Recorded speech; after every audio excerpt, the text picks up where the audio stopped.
Well, the US refused to cede control of the internet yesterday as countries like China, Brazil and Russia lobbied hard at the first ever summit on the matter.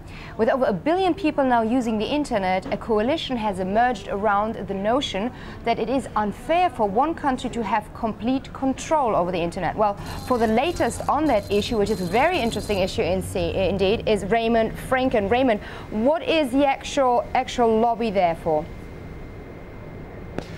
Patricia, good morning. The summit is taking place. It's a United Nations summit taking place in Tunisia, in Tunis. Over our 3-day summit now taking place, actually talking about who controls the internet. And the internet has grown so big that many countries believe it no longer should be under the authority of a single country.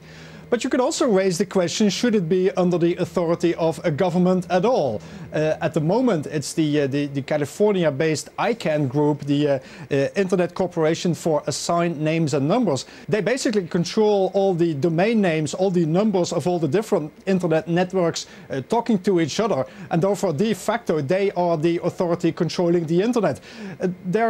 They were founded in 1998 by the Clinton government at the time. They are being privatized, but they are still under oversight from the US Department of Commerce. And that's why many non-US countries in the world are saying today, well, it's the US government controlling the internet and we don't like it. Saudi Arabia, China, Brazil, all these countries are saying, well, we also want a say in the internet.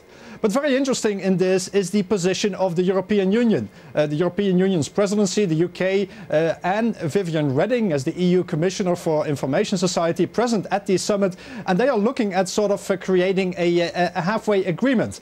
The European Union believes very clearly that ICANN is doing a very, very good job, but Viviane Reding today is urging the US authorities to speed up the privatization and to make it a fully independent non-government organization that has control over the internet.